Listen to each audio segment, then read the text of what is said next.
Hello to everyone in TV land. This is Focus on Liberia online television, and you are listening to the Focus on Liberia Daily News with Gwendolyn Dorado. I bring you the headlines. House, Senate induct new members. Senior Freeman craves self-sufficiency for Liberia. Buckeye calls for concrete steps to maximize Liberia's maritime sector's potential. CDC chief scribe last deal on over hypocrisy, and jury verdict acquits Pastor Benjamin of US 1000. Those were the headlines. Now the news in details. The rosters of the House of Representatives and the Senate of the 55th Legislature were on Thursday completed following the respective inductions of Jeremiah Gawo Senior as representative of Grand Jeda County, District Number 1, and Yan D. Twayan Jr. as senator of Niba County. During the Thursday sessions, the acting presiding officer, Deputy Speaker Thomas Fala, by the House's rules and procedures in the absence of Speaker Councilor J. Fonati Kofa, inducted the Grand Jeda County, District Number 1 representative, and at the Senate, the Secretary inducted Yan D. Twayan Jr. The induction ceremonies mark the formal commencement of the lawmakers' duties in the House of Representatives and the Senate, where both are expected to participate and contribute to the legislative process and advocate for the needs of their constituents. During the ceremonies, the Senate pro tempore, Yumble Kanga Lawrence, has mandated every committee of the Senate to begin the process of oversight of the government on the different plan of the program during the fiscal year. She said the different committees of the Senate must also ensure that budgetary allocation matches existing programs for implementation in every county. The leader of the Movement for Progressive Change, Senior Freeman, delivered a thought-provoking presentation focused on drawing lessons from Nigeria's economic strategies and addressing Liberia's fiscal challenges. In his deliberations, Freeman highlighted former Nigerian President Olusegun Obasanjo's emphasis on enhancing domestic capacity and self-sufficiency in various sectors. He emphasized the need for a strategic approach to resource utilization in effective revenue management within the Liberian government to address budgetary shortfalls and ensure sustainable economic progress. Moreover, Freeman raised crucial questions about the efficacy of budgetary projections and resource identification by the legislature, expressing skepticism about the realization of additional funds and the potential impact of external factors such as fluctuations in imports and international trades.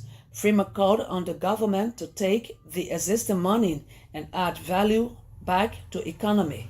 Overall, Freeman's presentation invoked critical reflections on Liberia's economic landscape, highlighting the importance of transparency, accountability, and strategic decision-making to navigate fiscal challenges and propel sustainable economic growth in the country. President Joseph Yuma Boakai has emphasized the need for concrete actions to fully harness the potential of Liberia's maritime sector.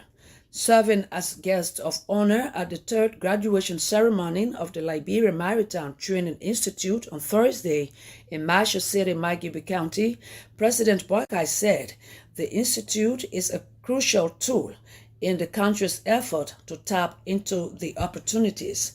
The Liberia Maritime Training Institute project stands as a cornerstone of the ARREST agendas, educational objectives, technical expertise obtained through programs, enriches the youth and also ensures their relevance in both domestic and global labor market bolstering Liberia's economic landscape.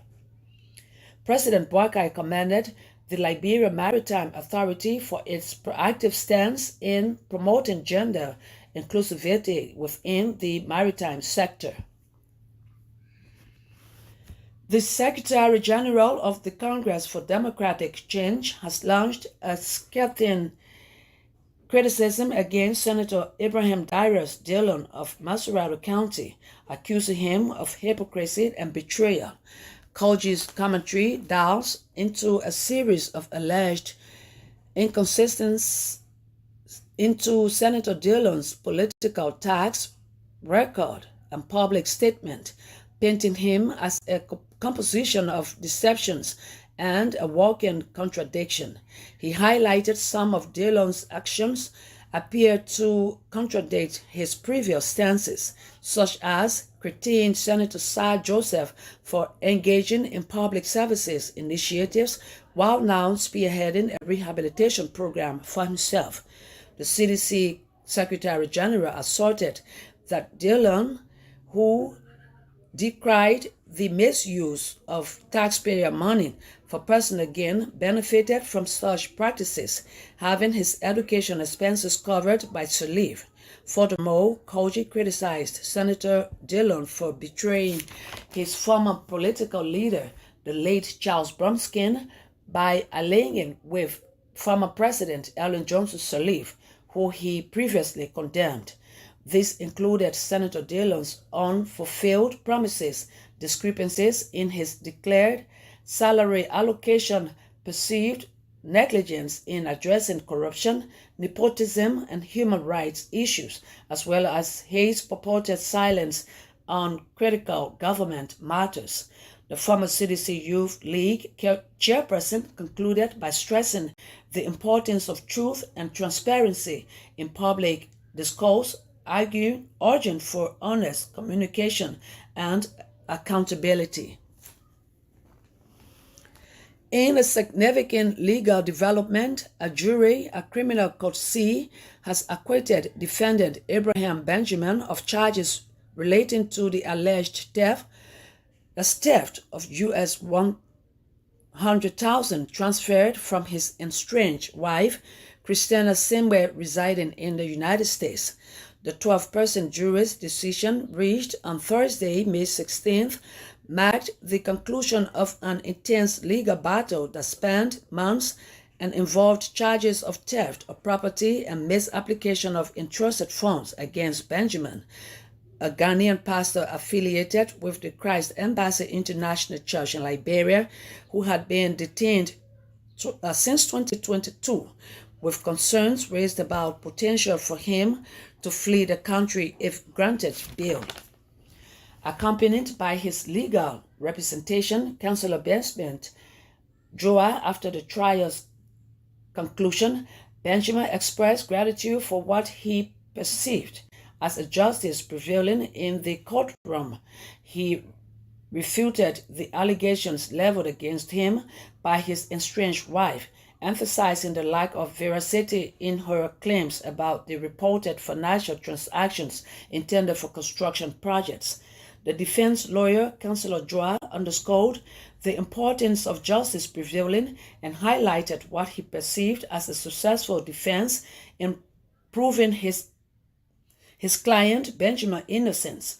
He criticized the nature of the accusations and underscored the jury's decisions as a vindication of his client against the allegations.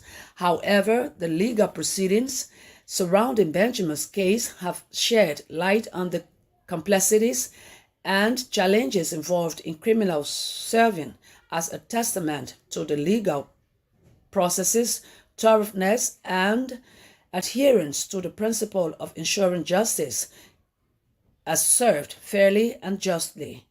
That does it for the Focus on Liberia Daily News. I do a recap of the headlines. House, Senate induct new members. Simeon Freeman craves self-sufficiency for Liberia. Buckeye calls for concrete steps to maximize Liberia's maritime sector's potential. CDC Chief Scribe blasts Dillon over hypocrisy. and jury verdict acquits Pastor Benjamin for U.S. 100,000. On behalf of the management and staff of Focus on Liberia, many thanks to our listeners and viewers. We urge that you keep following us and share our videos. My name is Gwendolyn Dorado. I present it.